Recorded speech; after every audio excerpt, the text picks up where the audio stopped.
The silence of deep space was broken by a weak signal that flickered across the monitoring screens. Hyunwoo leaned forward in his chair, adjusting the frequency controls with practiced hands.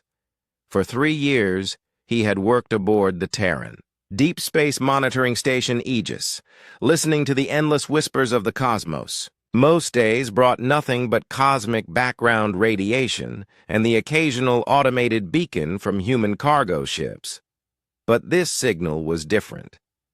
The quantum encryption patterns danced across his screen in ways he had never seen before.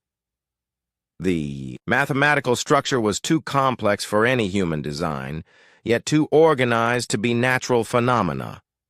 Hyunwoo's heart began to race as he realized what he was looking at.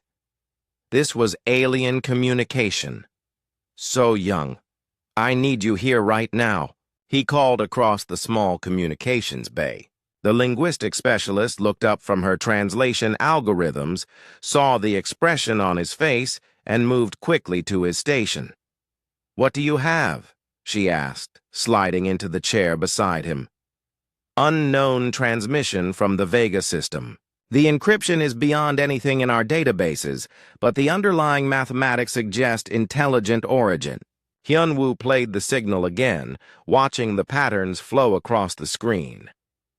So Young studied the data for several minutes, her fingers dancing across her keyboard as she ran various decryption protocols. Most failed immediately, but one began to show promising results. Slowly, fragments of meaning began to emerge from the alien code. "It's a distress call," she whispered, her face pale. "They're calling for help."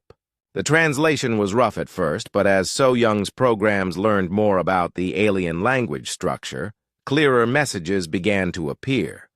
The senders called themselves the Vellani, and they were dying. Their world was under attack by something, called the Krathan Empire. "Listen to this part," So Young said, highlighting a section of translated text. "They say the Krathan have destroyed 17 of their cities and enslaved millions of their people. The Vellani are aquatic beings, and the Krathan are forcing them to work in dry mining facilities where many die from dehydration." Hyunwoo felt sick as more details emerged. The Krathan were not just conquering the Vellani homeworld, they were systematically breaking down their entire species. The aliens spoke of children taken from their parents, of elders left to die when they could no longer work, of a proud civilization reduced to slavery. "We need to alert command immediately," Hyunwoo said, but So Young held up her hand. "There's more. They mention other species. Dozens of them.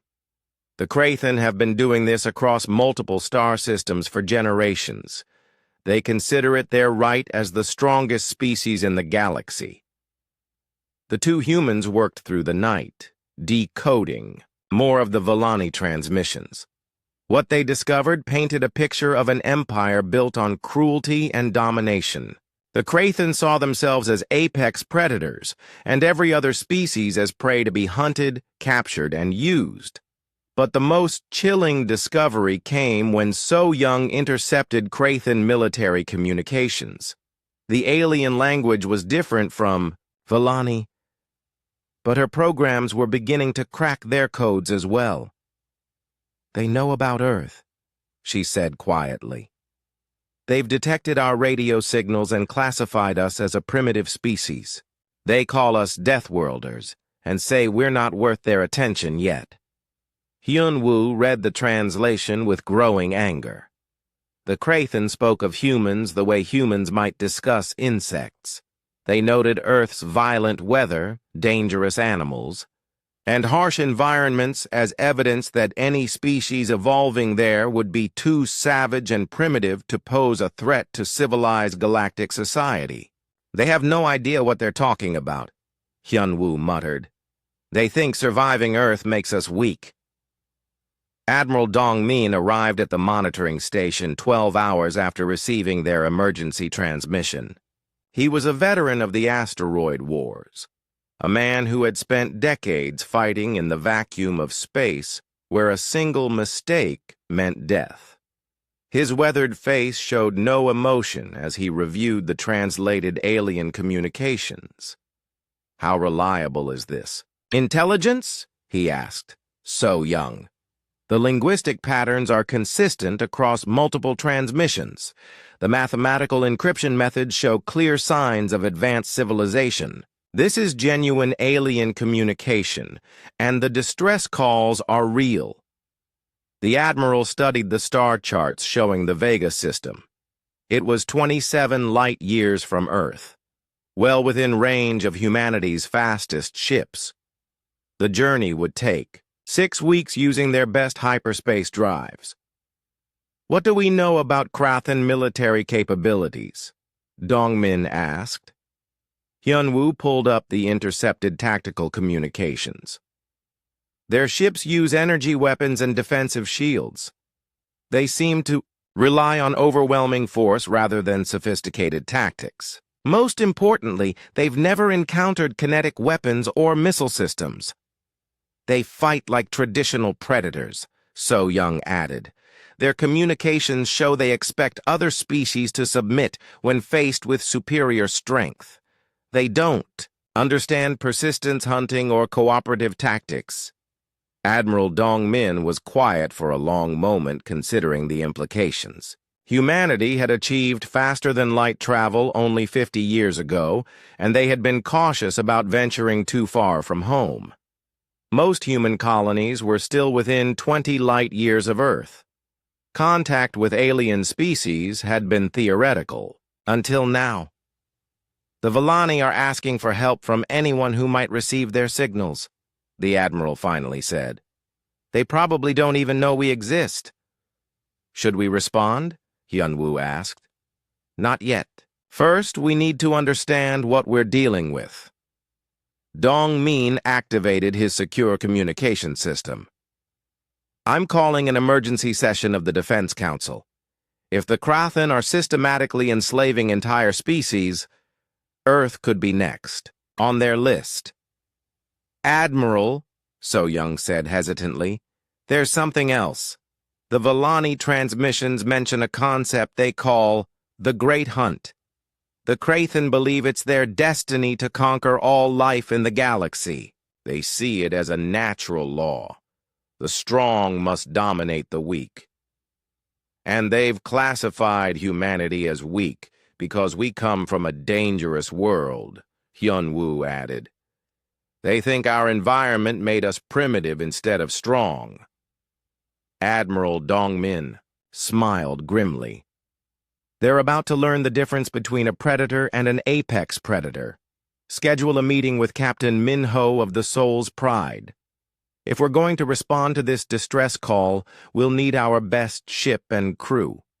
As the Admiral left to prepare his report for Earth Command, Hyunwoo and So Young continued monitoring the alien signals. The Villani pleas for help grew more desperate with each transmission. Time was running out for an entire species. "Do you think we'll actually help them?" So Young asked. Hyunwoo looked at the star chart showing the route to Vega. "We're humans. When someone calls for help, we answer. It's what we do." Neither of them knew that their discovery would change the balance of power in the galaxy forever. The Krathan Empire was about to encounter something they had never faced before. A species that evolved not by dominating others, but by surviving together against impossible odds. The Deathworlders were coming. The shipyards above Luna had never seen such activity. 12 of humanity's most advanced warships prepared for deployment in what would become known as the Vega Liberation Fleet. Workers moved with urgent purpose, loading supplies and ammunition that would sustain the fleet during the long journey to alien space. Captain Min-ho stood on the bridge of the dreadnought Soul's Pride, watching the final preparations through the massive viewports. His ship was the pride of the Terran Defense Force, built from the lessons learned during humanity's expansion into the solar system. every system was designed for reliability rather than elegance, built to function in the harsh environment of space, where failure meant death. "Fleet status report," Minho called to his tactical officer. Ji-yoon consulted her displays with practiced efficiency. "All ships report ready for departure, Captain. The Busan Storm and her heavy cruiser group are loaded with kinetic penetrators. The Jeju Thunder has 2 full Marine battalions aboard, and the escort destroyers are carrying expanded missile loadouts." Minho nodded approvingly. The fleet represented the best of human military engineering, but more importantly, it was crewed by people who understood survival. These were not soldiers from comfortable worlds. They were the children and grandchildren of deep space miners, polar researchers, and volcano planet colonists. Marine Commander Seok-jin approached the captain's position. His scarred face told the story of a man who had fought in the asteroid belt conflicts, where combat meant fighting in vacuum with nothing but a thin suit between you and death. "The Marines are ready, Captain. We've studied all available intelligence on Krathen tactics and equipment. They rely heavily on energy weapons and expect their enemies to break when faced with superior firepower." "And our response?" Minho asked. "We hit them with things they've never seen before. Projectile weapons, explosive charges, and close combat tactics. The Krathen think like apex predators, but they've never faced persistence hunters." Across the fleet, similar conversations were taking place. Captain Tae-young of the heavy cruiser Busan Storm briefed his crew on the upcoming mission. His ship was crewed primarily by former deep-sea miners who had spent years working in the crushing depths of Earth's oceans and the ice-covered seas of Europa. "The enemy relies on energy shields," Tae-young explained to his weapons officer. "They've never faced solid projectiles moving at significant fractions of light speed. Our railguns will punch through their defenses like they don't exist." Commander Haewon of the assault carrier Jeju Thunder gathered her pilots in the main hangar bay. The fighter squadrons were a mix of atmospheric and space pilots, many of whom had learned to fly in Earth's most dangerous weather conditions. "Remember your training," Haewon told them. "The Krathen fight in formation, following predictable patterns. We fight like a storm, chaotic, unpredictable, but working together toward the same goal." In the fleet's flagship, Chief Engineer Kyung-ho was explaining human technology to an unusual passenger. Zephyl was a Volani who had escaped the Krathen invasion in a small scout ship, only to be picked up by a human patrol near the edge of the solar system. The aquatic alien's presence on the bridge had been approved by Admiral Dongmin himself. "Your ships seem very crude compared to Krathen designs," Zephyl said through the translation device. His voice carried the musical quality typical of his species, but was tinged with sadness for his conquered people. Kyung-ho smiled patiently. "That's because we build for function, not beauty. Every system has multiple backups. Every component is designed to work even when damaged. We learned this from living on a world that tries to kill us every day." Zephyl studied the bridge with new interest. "You speak of your home world as if it were an enemy." "In many ways it is," Kyung-ho replied. "Earth has storms that can level, cities, predators that hunt in packs, diseases that can kill millions, and natural disasters that can reshape continents. Every human who makes it to adulthood has learned to survive against odds that would destroy most species." The Volani diplomat was quiet for a moment. "The Krathen believe that harsh environments make species weak and primitive." "Then they've never met a human," Kyung-ho said with confidence. The fleet's artificial intelligence system was perhaps the most unique aspect of human military technology. Designed by programmer Eugene, it didn't follow rigid command protocols like most alien systems. Instead, it adapted constantly, learning from every situation and incorporating strategies based on Earth's most successful predators. The AI doesn't just calculate optimal solutions, Yujin explained to Admiral Dong Min during the final systems check.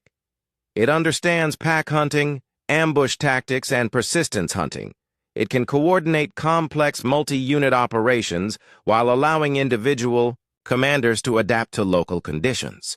How is this different from Krathen command systems? The Admiral asked. Their systems enforce rigid hierarchy. Orders flow down from the top, and lower units are expected to obey without question.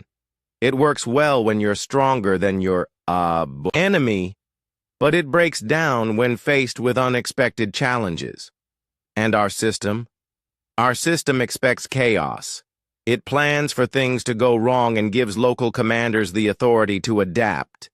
We fight like wolves, coordinated but flexible. As the fleet prepared to depart, final intelligence reports arrived from the monitoring stations. The situation in the Vega system was deteriorating rapidly. Krathen forces had completed their conquest of the Vellani homeworld and were beginning the systematic enslavement of the entire population. Admiral Dong Min called a final briefing for all ship commanders via holographic link. The images of 12 captains appeared around the conference table, each representing years of experience fighting in humanity's harshest environments. Ladies and gentlemen, we are about to embark on humanity's first major military intervention in galactic affairs. The Krathen Empire has enslaved dozens of species across multiple star systems. They consider themselves the apex predators of the galaxy, and they see all other life as prey. Captain Min-ho leaned forward. What are our rules of engagement, Admiral? Our primary mission is to respond to the Vellani distress call and provide humanitarian assistance. However, if Krathen forces attempt to interfere with our mission, we are authorized to use whatever force is necessary to complete our objectives. And if they attack us directly? Asked Captain Tae-young. Then they'll learn why Earth is called a deathworld, Admiral Dong-min replied grimly. We've spent 50,000 years learning to survive on a planet where everything wants to kill us. The Krathen think that made us weak. They're about to discover their mistake. The fleet departed Luna shipyard 6 hours later, 12 ships, carrying the best of human military technology and the collective experience of a species that had learned to thrive in the galaxy's harshest environment. As they engaged their hyperspace drives and disappeared into the void, they carried with them the hopes of not just the Vellani, but potentially dozens of enslaved species across the galaxy. None of them knew that their arrival in the Vega system would mark the beginning of the end for the Krathen Empire. The Deathworlders were coming, and they brought with them something the galaxy had never seen before. The combined fury of apex predators who fought not for dominance, but for the protection of the innocent. The Terran fleet dropped out of hyperspace at the edge of the Vega system with the precision of experienced hunters. Admiral Dong Min had chosen their arrival point carefully, far enough from the star to avoid immediate detection, but close enough to begin reconnaissance operations. Captain Wu Sung of the stealth frigate Incheon Shadow was the first to move deeper into the system. His ship was designed for exactly this kind of mission, built by engineers who had learned stealth, techniques from Earth's most elusive predators. The hull was coated with materials that absorbed sensor radiation, and the engines were designed to run nearly silent. "Passive sensors only," Wu Sung ordered his crew as they glided through the outer system. "We watch and learn before we act, for 6 hours." The Incheon Shadow moved through the asteroid belt, her sensors recording everything they encountered. What they found was worse than the intelligence reports had suggested. The Krathen had turned the Vega system into a massive slave operation, with mining platforms scattered throughout the asteroid belt and orbital facilities surrounding the Volani homeworld. "Captain," reported sensor operator Hanul, "I'm detecting at least 40 Krathen vessels in the inner system. Most appear to be cargo haulers and mining ships, but there's a significant military presence around the fourth planet." Wu Sung studied the tactical display with growing concern. The Krathen fleet was larger than expected, but their deployment suggested they were not anticipating any serious resistance. Their ships were scattered across the system in defensive positions that would be effective against raids but vulnerable to coordinated assault. "What about their technology?" Wu Sung asked. Communications specialist In Ho had been analyzing Krathen transmissions throughout their approach. "Their ships use plasma weapons and energy shields, just like our intelligence suggested. But, Captain, I'm not detecting any kinetic weapon signatures or missile systems." "They've never needed them," Wu Sung realized. "Every species they've conquered has used similar energy-based technology. The reconnaissance mission took another 8 hours to complete. By the time the Incheon Shadow returned to the fleet, they had mapped every Krathen position in the system and identified their command structure. What they discovered would prove crucial to the coming battle. Admiral Dong Min reviewed the intelligence. With his senior commanders via secure holographic link, the tactical situation was displayed in 3 dimensions, showing Krathen positions throughout the Vega system. "They're not prepared for us," observed Captain Min Ho. "Their formation assumes any attacker will use the same tactics they do, frontal assault with energy weapons." Commander Yun Su of the destroyer Gang Nung Fast leaned forward to study the display. "Their shields are designed to deflect plasma and laser attacks. They've probably never encountered solid projectiles moving at relativistic speeds."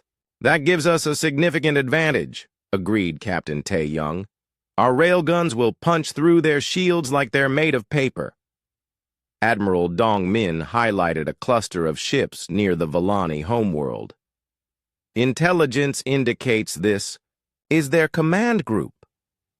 If we can disrupt their leadership early in the engagement, their rigid command structure should collapse."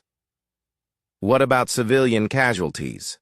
asked Marine Commander Seok Jin. "The Krathen are using Volani slaves throughout their operation." "That's our primary concern," the Admiral replied. "We need to disable Krathen forces without harming the people we're trying to save.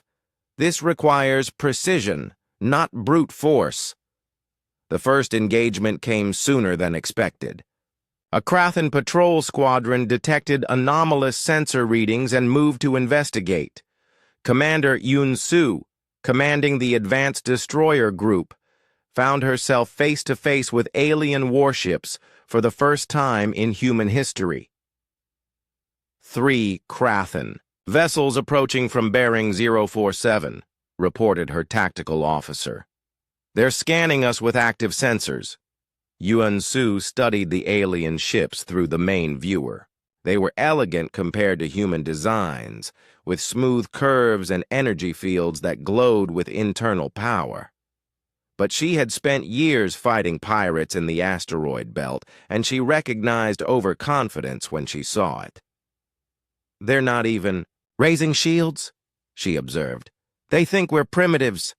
The Krathen commander, Vextar, opened a communication channel. The translation came through clearly thanks to the linguistic protocols developed from the Volani distress signals.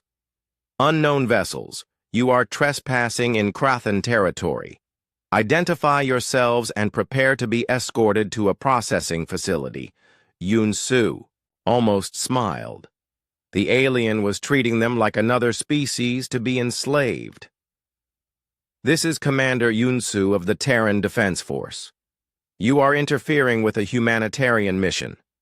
Withdraw immediately." There was a pause as Vextar processed this response. No species had ever made demands of the Krathen before. "Terran?" You are the primitive deathworlders from the Outer Rim. You will surrender your vessels or be destroyed.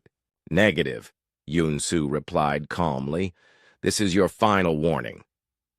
Vextar's response was to open fire with his plasma batteries. The energy beam struck the human destroyer shields, causing them to flare but not penetrate. Human defensive technology had been developed during the asteroid wars, designed to withstand everything from laser weapons to nuclear explosions. Return fire, Yunsu ordered.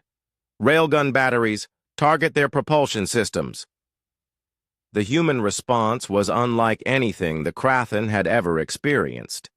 Instead of energy beams, solid projectiles accelerated to tremendous speeds struck their ships. The Krathen shields, designed to deflect energy, offered no protection against kinetic impact. Vextar watched in shock as his flagship's engines exploded under the impact of tungsten penetrators. His other vessels suffered similar damage. As human missiles streaked through space, their primitive chemical explosives devastating Krathen hull armor. Impossible, he breathed, as his tactical display showed catastrophic damage across his squadron. How are they penetrating our shields? His communications officer looked up from her station in confusion. Commander, their weapons appear to be solid projectiles. Our shields are not designed to stop physical objects. But that's primitive technology, Vextar protested. No civilized species uses kinetic weapons. The battle lasted less than 10 minutes. 2 Krathen vessels were completely disabled, their crews forced to abandon ship. The third managed to, escape, but only because Commander Yunsu allowed it to flee.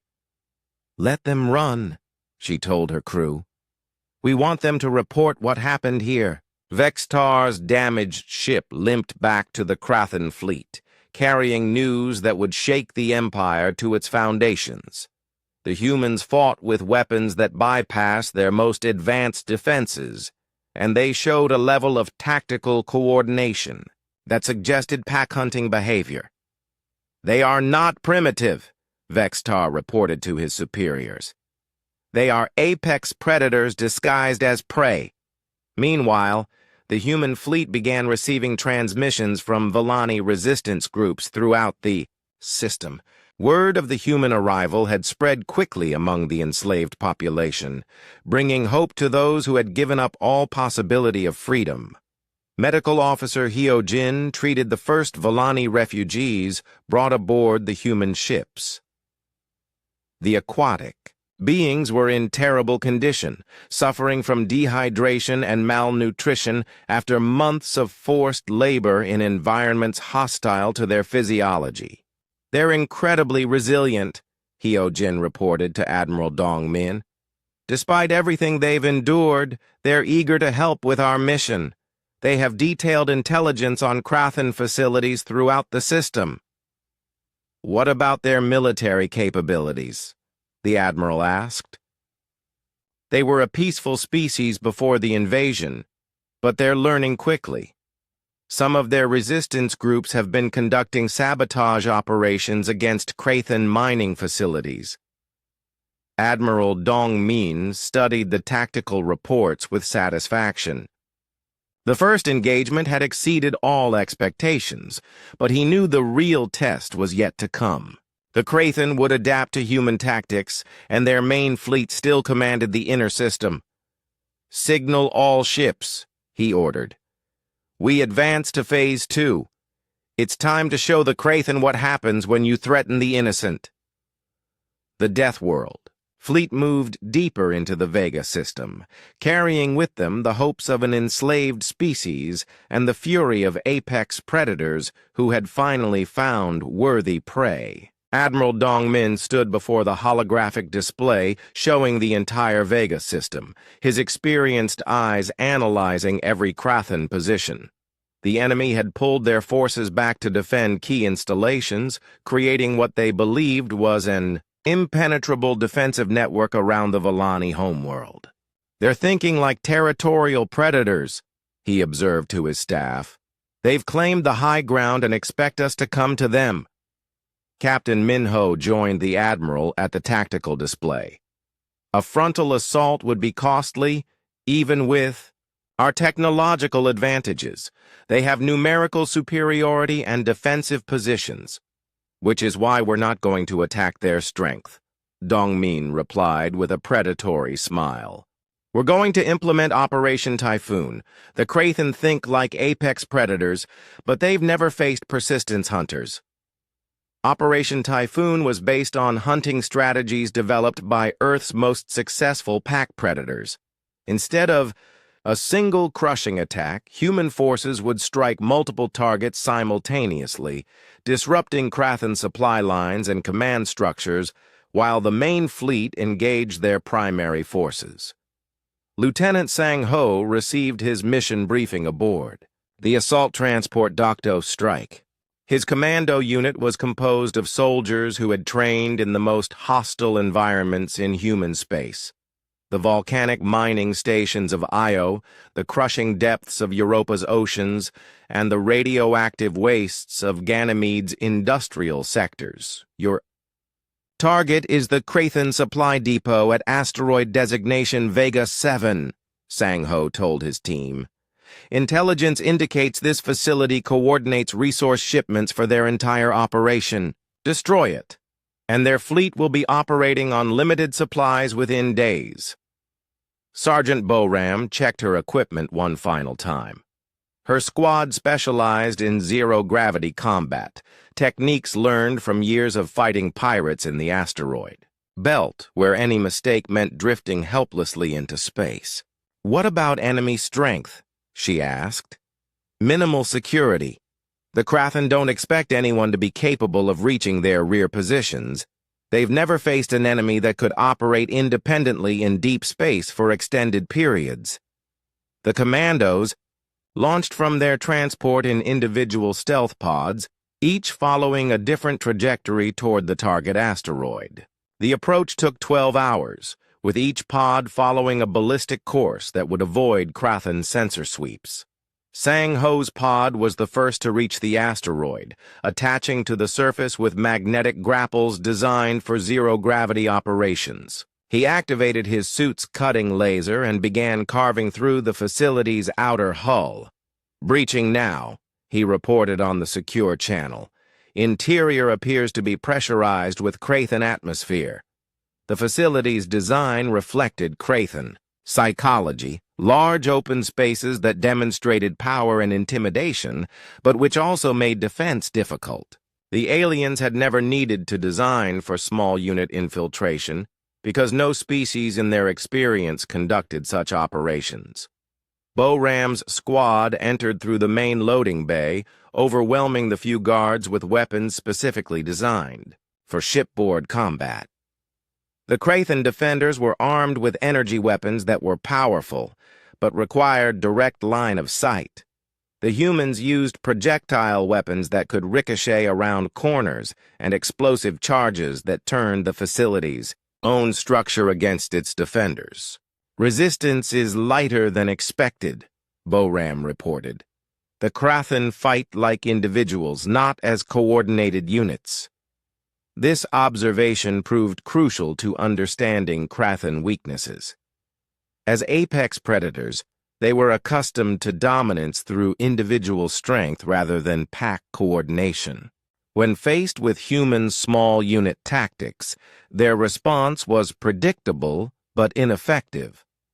Sang Ho reached the facility's command center and discovered something unexpected: detailed records of Krathen operations throughout the galaxy. The information included locations of slave facilities, fleet movements, and most importantly, the psychological profiles of conquered species. "Admiral, you need to see this," he transmitted to the fleet. "The Krathen have detailed studies of every species they've conquered. They analyze psychological weaknesses and exploit them systematically." "What do their files say about humans?" Admiral Dongmin asked.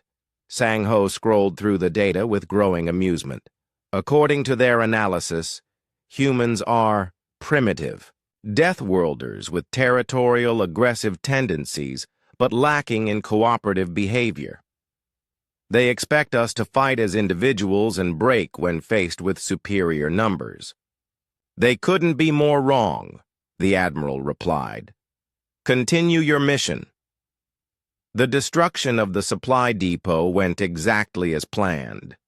Sang Ho's team planted charges throughout the facility's critical systems, while Boram's squad secured the evacuation routes. When the explosions came, they destroyed months of accumulated supplies and left the Krathen fleet critically short of resources. Meanwhile, on the opposite side of the system, a different kind of operation was taking place. Ji-un had volunteered for the most dangerous mission of all, making direct contact with Volani resistance groups on the occupied homeworld. She piloted a small stealth craft through the Krathen orbital defense network, using techniques learned from smugglers who had operated in the outer colonies during the corporate wars. The key was patience, moving slowly enough to avoid detection while maintaining the momentum needed to reach the surface. Volani Resistance, this is Terran operative Ji-un, she transmitted on the frequency provided by the refugees. I'm approaching your coordinates for liaison operations. The response came from a Volani named Kefri, whose voice carried the strain of someone who had been fighting a hopeless war for months. Terran vessel, we have visual contact. Follow our guide signals to the underwater entrance. Be advised, Krathen patrols sweep this area every 6 hours. Ji-un's craft slipped beneath the waves of the Volani homeworld, entering an aquatic environment that reminded her of Earth's oceans. The Volani had adapted their resistance bases to underwater, caverns where the Krathen could not easily follow. Your people fight in the water? She asked Kefri as they met in the flooded command center. It is our natural environment, the Volani replied through his translation device. The Krathen are air breathers and cannot pursue us here, but it has limited our ability to strike at their surface installations. That's about to change, Ji-un said, activating her portable tactical display. We're going to teach you human guerrilla warfare techniques. You'll be amazed what a small group can accomplish with proper coordination. The training session that followed would become legendary among Volani resistance fighters. Ji-un taught them concepts that had never occurred to their peaceful species, sabotage techniques, ambush tactics, and the psychological warfare methods that humans had developed during centuries of conflict. The key is to make the enemy afraid, she explained. The Krathen believe they are apex predators, but predators can become prey when they lose confidence in their own strength. Kefri absorbed every lesson eagerly. Our people have been afraid for so long, we had forgotten that our enemies could fear us as well. Fear is a weapon, Ji-un agreed, and we're going to teach you how to use it. The first coordinated resistance strikes began that same night.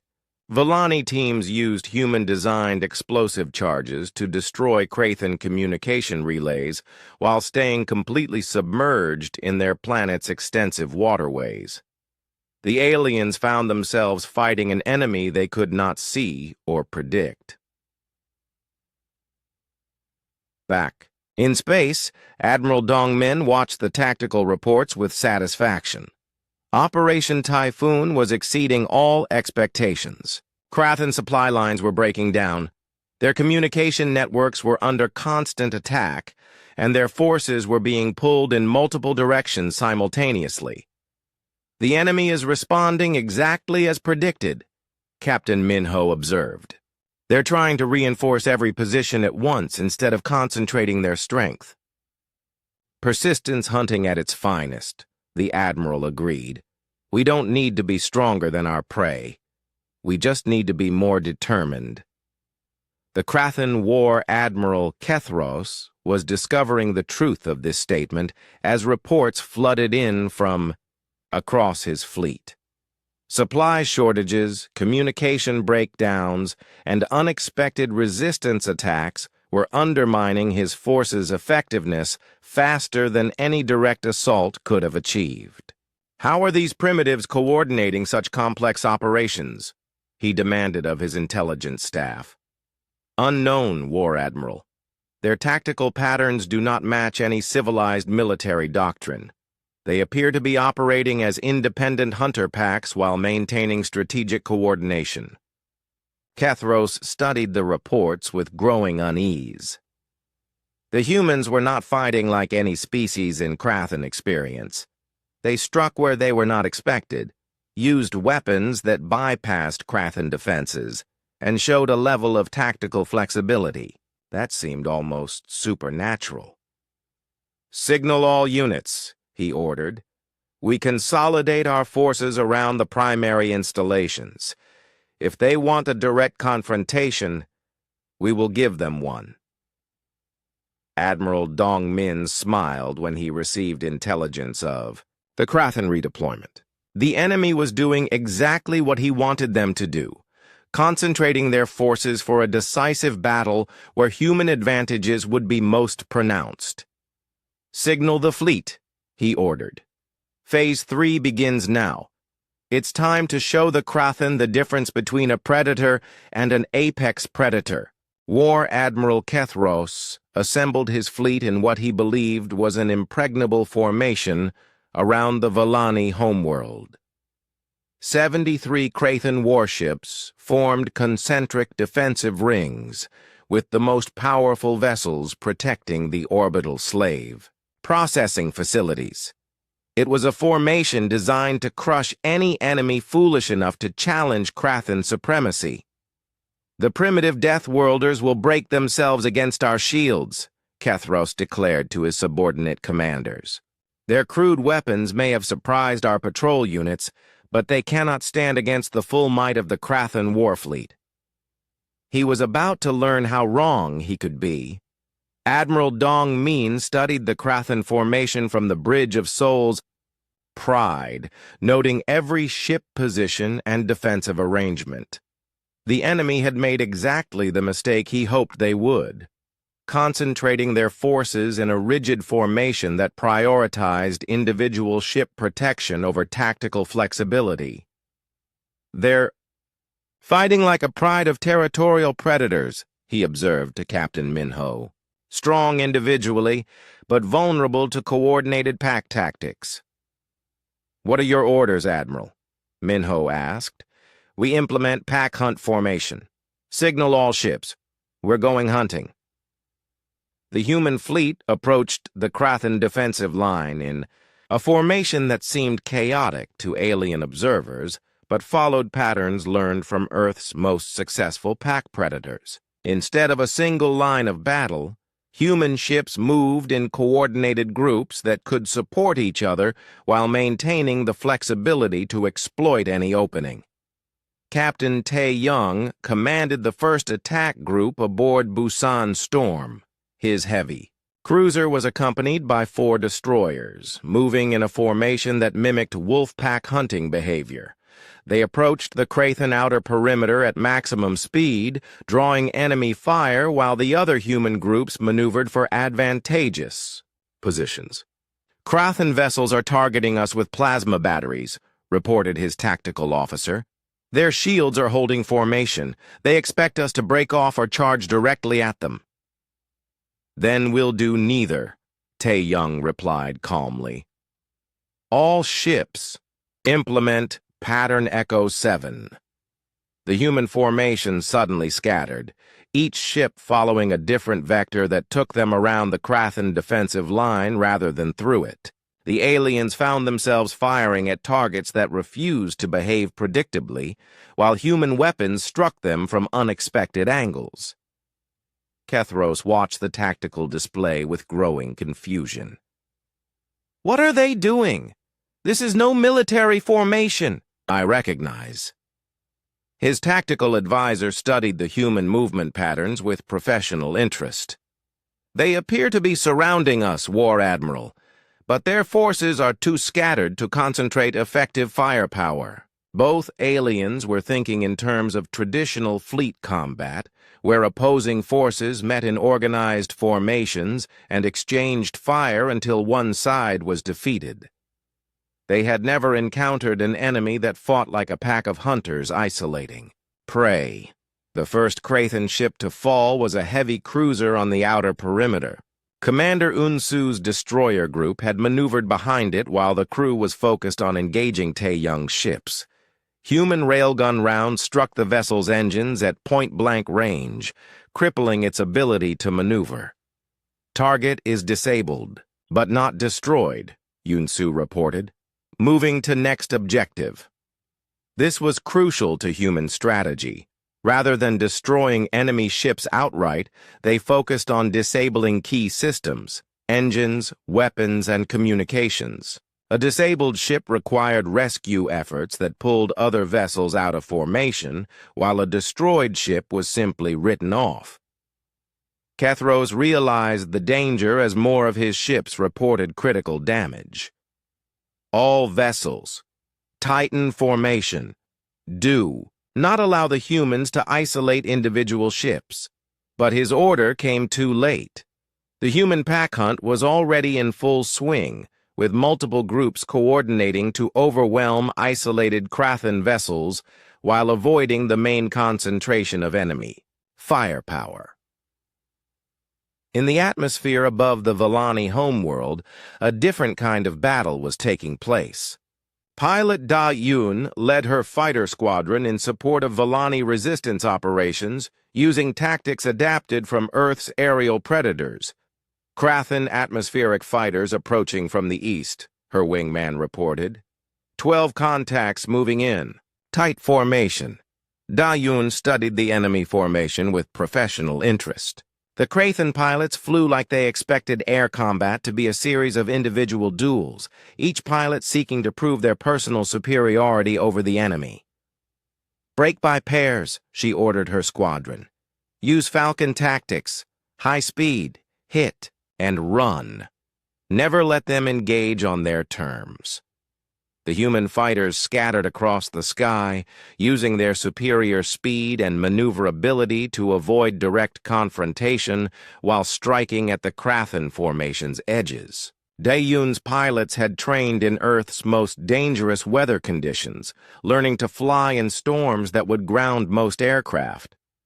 The Krathan pilots, accustomed to fighting in perfect conditions with overwhelming technological superiority, found themselves outmaneuvered by humans who treated atmospheric turbulence as a tactical advantage rather than an obstacle. They fight like sky predators, one Krathan pilot reported before his fighter was destroyed by a human missile strike. They use the very air as a weapon against us.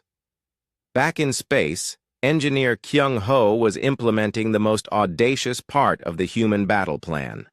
His team had spent days analyzing captured Krathan technology, looking for weaknesses that could be exploited on a fleet-wide scale. "Admiral, we're ready to implement the power grid overload," he reported from his position aboard the technical support vessel Incheon Innovation. "How confident are you in the timing?" Admiral Dong-min asked. "The Krathan use centralized power distribution systems throughout their fleet. If we can simultaneously overload the primary generators on their command ships, the cascade failure should disable their entire defensive network. And if the timing is off, then we'll have very angry Krathan shooting at us with fully functional weapons," Kyung-ho admitted. "But the alternative is a prolonged siege that costs lives on both sides."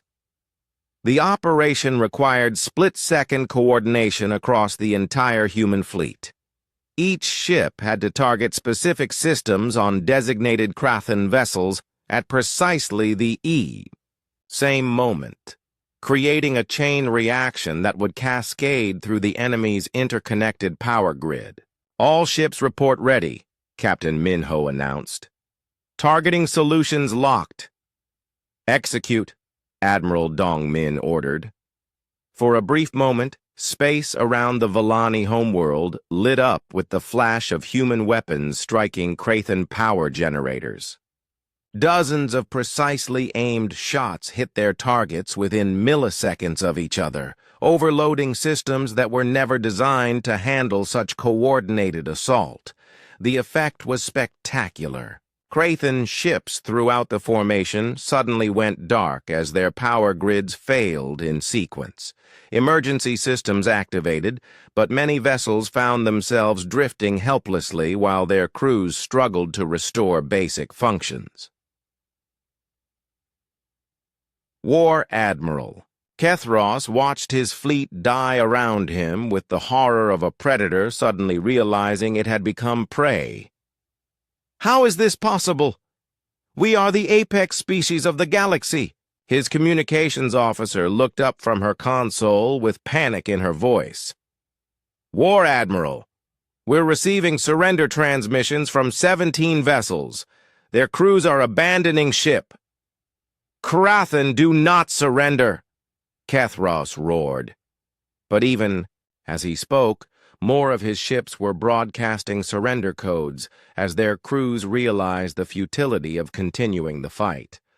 The battle lasted 4 hours, but the outcome was decided in the first 30 minutes. Human pack hunting tactics had systematically dismantled a Krathen fleet that should have been numerically superior, proving that coordination and adaptability could overcome raw firepower.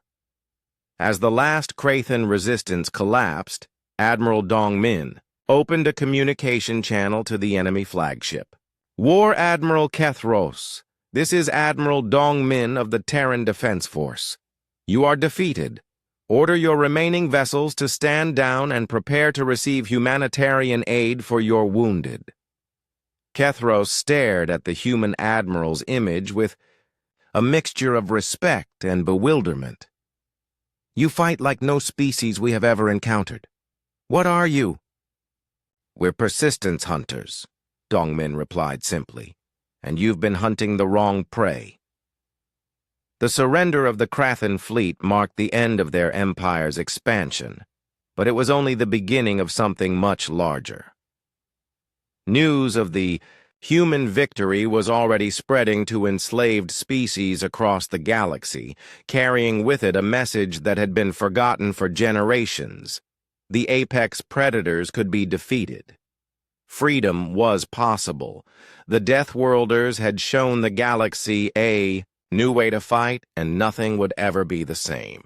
The orbital battle was won, but the war was far from over. Krathen ground forces still controlled most of the Volani homeworld surface, operating from fortified positions that housed millions of enslaved workers. Admiral Dongmin knew that liberating the planet would require a different kind of warfare, one that played to humanity's greatest strengths. Marine Commander Seok Jin studied the planetary assault plans from the transport bay of the assault, carrier Jeju Thunder. His Marines were loading into drop pods designed for the most hostile environments in human space, but this would be their first combat deployment on an alien world. Intelligence reports indicate heavy Krathen ground forces concentrated around the major slave facilities, he briefed his unit commanders. They've had months to prepare defensive positions, and they know we're coming. Sergeant Bo Ram checked her equipment one final time. Her squad specialized in urban combat, skills learned during the corporate wars in the asteroid belt where fighting took place in artificial environments with limited resources. "What about the planetary environment?" she asked. "Are we looking at hostile terrain?" "Actually, the opposite," Seok Jin replied with a slight smile. "The Volani homeworld is what they call a garden world. Stable climate, predictable weather, and native life forms that pose no significant threat to humans or most other species. The Krathen chose it because it was easy to control," added Intelligence Officer Jae Won. "They've never had to fight on a world where the environment itself was an enemy. This was about to become their greatest disadvantage. The first wave of human drop pods descended through the planet's atmosphere like falling stars, their heat shields glowing as they cut through the air.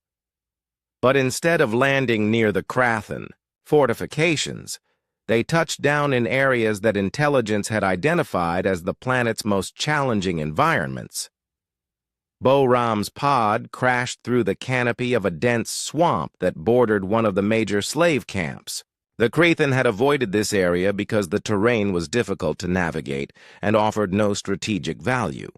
They were about to learn why humans considered such places opportunities rather than obstacles. "Squad, sound off," Bo-Ram called as her team emerged from their pods and began establishing a perimeter. "This place reminds me of the Louisiana training grounds," reported Corporal Teo as he tested the murky water with his environmental sensors. "Shallow water, thick vegetation, limited visibility, perfect for guerrilla operations." The Krathen Garrison Commander Vorthal detected the human landings on his tactical displays and immediately dispatched a patrol unit to investigate. His soldiers were equipped with energy weapons and powered armor designed for conventional warfare, but they had never operated in swamp terrain. "Contact the intruders and order them to surrender," Vorthal commanded. "If they refuse, destroy them quickly before they can establish defensive positions." The Krathen patrol moved into the swamp with confidence, their advanced sensors easily tracking the human heat signatures. What they didn't expect was for the humans to use the environment as a weapon against them. Bo-Ram's squad had spent their first hour on the planet identifying every dangerous aspect of the local ecosystem. The swamp was home to predatory plants that responded to vibration, carnivorous fish that hunted in swarms, and patches of unstable ground that could swallow an unwary traveler. "Krathen Patrol, 200 meters northeast," Teo reported through the comm system. 12 soldiers in powered armor, moving in standard formation. "Let them come to us," Bo-Ram replied. "Remember, we're not trying to win a fair fight. We're trying to survive and complete the mission." The first Krathen soldier died when he stepped on what appeared to be solid ground, only to discover it was a thin crust covering a deep sinkhole. His powered armor, designed for intimidation and protection, became a death trap as it dragged him down into the murky depths. "Soldier down," the patrol leader called out in alarm. "Unknown hazard in the terrain." But the hazards were just beginning. Bo-Ram's team had carefully positioned themselves near a colony of the local predatory plants, creatures that the Villani had learned to avoid, but which posed no threat to humans who understood their behavior patterns. When the Krathen patrol triggered the plant's defensive mechanisms, the aliens found themselves under attack by an enemy they couldn't fight. Energy weapons were useless against vegetation that absorbed heat, and their rigid tactical training had never prepared them for combat against the planet itself. "Fall back!" the patrol leader ordered as more of his soldiers were pulled down by carnivorous vines. "The environment is hostile." Bo-Ram smiled as she watched the Krathen retreat through her scope. "Phase 1 complete. They're learning to fear the planet." Similar scenes were playing out across the Villani homeworld as human. Marines landed in deserts, mountains, and other terrain that the Krathen considered impassable. Each unit brought with them decades of experience fighting in Earth's most hostile environments, knowledge that proved invaluable when adapted to alien conditions. In the northern polar region, Sergeant Min Seo led her cold weather specialists against a Krathen mining operation. The aliens had established their facility in what they considered a secure location, temperatures that would kill most species and weather conditions that grounded conventional aircraft. "Target acquired," Min Seo reported as her team observed the mining complex through the swirling snow. "Security is minimal. They're not expecting anyone to operate in these conditions.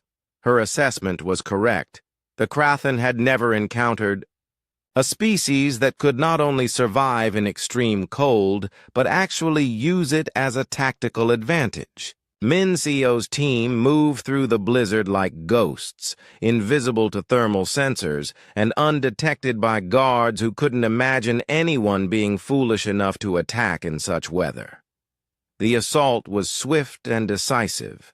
Explosive charges destroyed the facility's power generators, while the Krathen guards were still trying to understand how attackers had reached their supposedly impregnable position. Mining complex neutralized, Minseo reported, releasing 2,000 Volani prisoners for evacuation.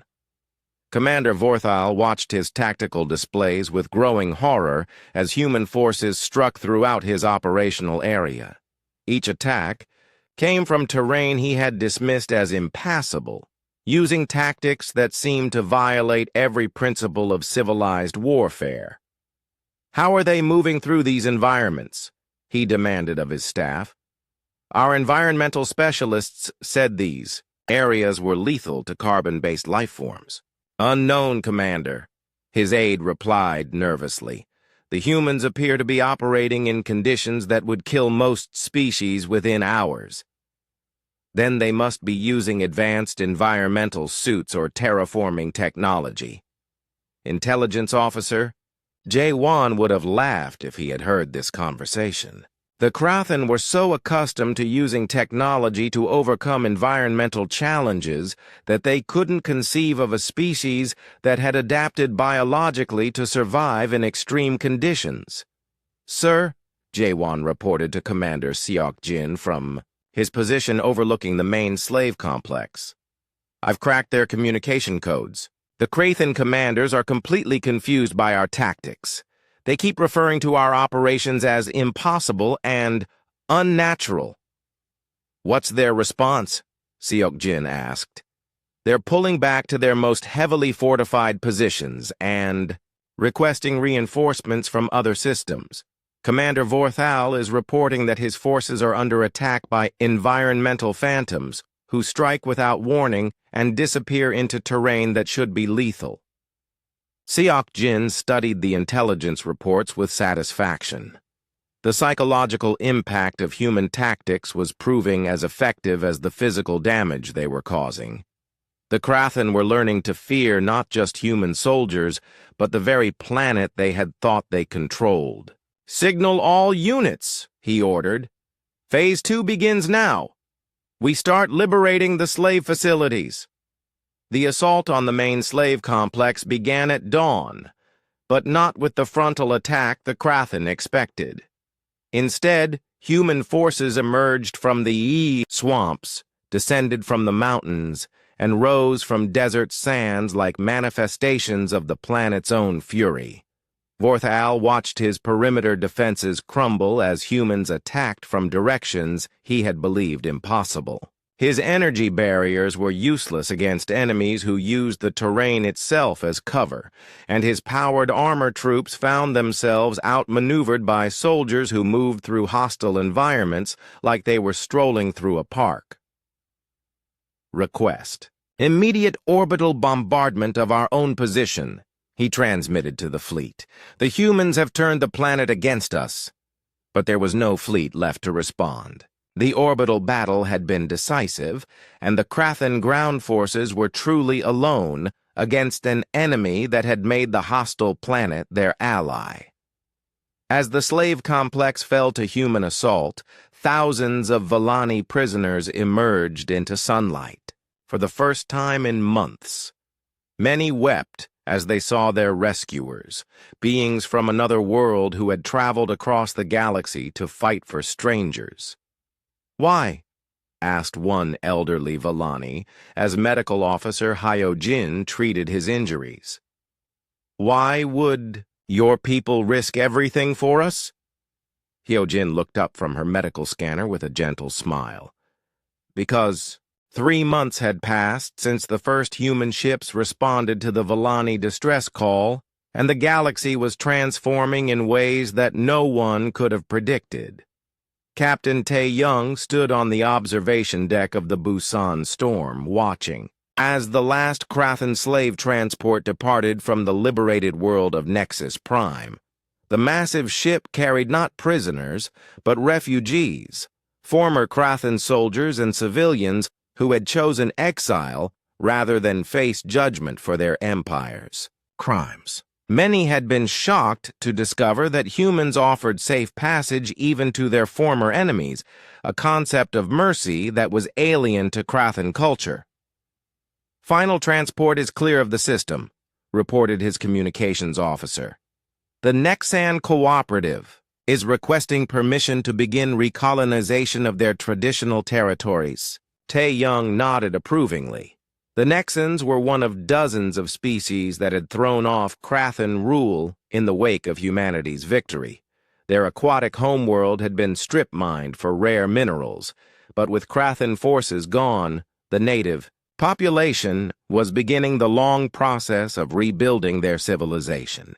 "Grant permission and offer engineering assistance," he ordered. "The cooperative knows their world better than we do, but our technology might speed the healing process." This scene was being repeated throughout what had once been Krathan space. World after world was declaring independence, forming new governments, and reaching out to their former enemies for help in rebuilding. The collapse of the empire had been swift and complete, leaving behind a power vacuum that needed to be filled carefully. On the former Krathan capital world of Dominion, diplomat Subin worked with representatives from 47 different species to establish what would become known as the Galactic Liberation Alliance. The negotiations were complex, involving beings with radically different biologies, cultures, and concepts of governance. The hegemony of Keth requests permanent observer status rather than full membership, reported her aide, reviewing the latest diplomatic communications. "They're concerned about maintaining their traditional isolation policies." "Granted," Subin replied without hesitation. "The alliance is about cooperation, not forced participation. Any species that chooses neutrality has our guarantee of protection from aggression." This principle had become fundamental to the new galactic order. Unlike the Krathan Empire, which had demanded submission from all species it encountered, the alliance operated on the concept of voluntary association. Species could join, remain independent, or maintain observer status as they chose. The Volani representative, Ambassador Kefri, approached Subin's table with news from the former slave worlds. His people had recovered quickly from their ordeal, their natural resilience serving them well as they reclaimed their homeworld. "The rehabilitation centers report excellent progress," he said, his musical voice carrying notes of genuine joy.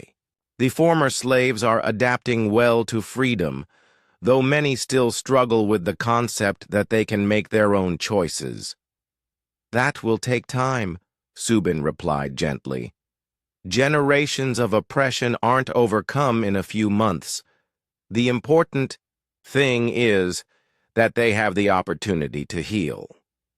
The rehabilitation of former slaves had become one of the Alliance's highest priorities. Humans had discovered that many species had been enslaved for so long they had forgotten their original cultures and even their true names. Anthropologists, linguists, and cultural specialists from dozens of worlds were working together to help these populations rediscover their identities.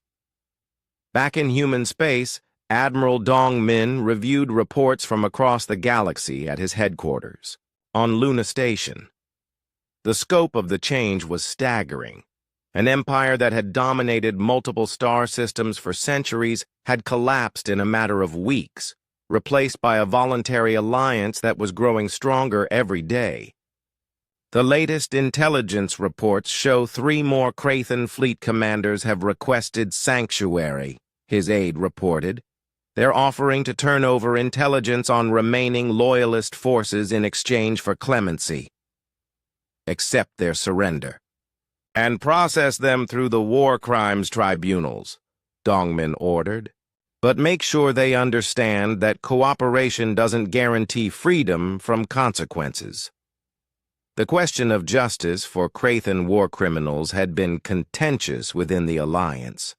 Some species demanded execution for their former oppressors, while others advocated for complete amnesty in the interest of peace. Humanity had proposed a middle path, trials conducted according to civilized law, with punishments proportional to crimes and opportunities for rehabilitation. What about the holdout systems? The aide continued. Intelligence suggests at least 12 Krathan fleet groups are still operating independently, mainly in the Outer Rim territories. They'll surrender eventually, Dongmin said with confidence. Their supply lines are cut, their reinforcements are gone, and they're facing rebellions on every world they try to control. Desperation makes people do stupid things, but it also makes them eventually face reality. His prediction proved accurate. Over the following weeks, one by one, the remaining Krathan forces either surrendered or simply abandoned their positions and fled to unknown regions of space. Without the infrastructure of their empire to support them, isolated fleet groups could not maintain their equipment or morale. The transformation was not limited to former Krathan territory. News of humanity's intervention had spread throughout the galaxy, reaching species that had never heard of Earth or the Krathan Empire. Many of these civilizations began reaching out, seeking contact with the beings who had revolutionized galactic politics through simple acts of compassion. Communications Officer Hyun Woo, now promoted to Director of Interstellar Communications, processed dozens of first contact requests every day. His small monitoring station had become the hub of a galactic communications network that connected hundreds of species. Another request for diplomatic contact, he reported to So Young, who had become Earth's chief xenolinguist. This one is from something called the Storie Collective. They say they want to learn about deathworld doctrine for defensive purposes. So Young smiled as she began the process of establishing translation protocols for yet another alien language. Add them to the queue.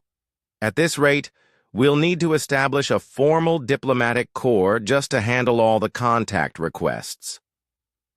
Is that necessarily a bad thing? Hyun-woo asked. Not at all, she replied. For the first time in galactic history, species are reaching out to each other voluntarily instead of waiting to be conquered or enslaved. That's worth celebrating. The concept of deathworld doctrine had indeed spread throughout the galaxy, but not in the way military strategists might have expected. Rather than focusing on human weapons or tactics, most species were fascinated by the philosophical principles behind human behavior, the willingness to risk everything for strangers, the preference for cooperation over domination, and the belief that freedom was worth fighting for. On the Villani homeworld, now renamed Liberation in honor of their rescue, former slave populations from dozens of species had established a center for studying these principles. Ji-eun, the tactical officer who had trained the first Villani resistance cells, now served as an instructor for beings who wanted to understand how to defend their freedom. The key is not to become like your oppressors, she explained to a mixed class of former slaves from 12 different species. Strength without compassion becomes tyranny. The moment you start believing that you have the right to rule others because you're stronger or smarter, you've lost the very freedom you fought to gain. A former Krathan prisoner, one of the few who had joined the resistance against his own species, raised his hand. But how do you maintain order without hierarchy? How do you make decisions when everyone has an equal voice? Carefully, Ji-eun replied with a smile. Democracy is messy and inefficient and sometimes makes terrible decisions. But it's still better than any alternative because it gives everyone a stake in the outcome. These lessons were being applied throughout Alliance space as newly free species experimented with forms of government they had never experienced. Some succeeded brilliantly, establishing peaceful democracies that thrived under their new freedom. Others struggled with the transition, requiring ongoing support and guidance from Alliance advisors. But perhaps the most significant change was happening among the former Krathen themselves. Scattered groups of the former ruling species were attempting to rebuild their civilization without the foundation of conquest and slavery that had defined them for centuries.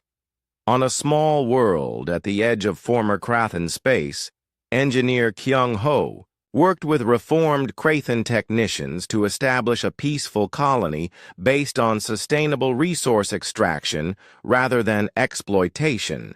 The work was challenging, not because of technical difficulties, but because it required the Krathen to develop entirely new ways of thinking about their relationship with their environment and each other.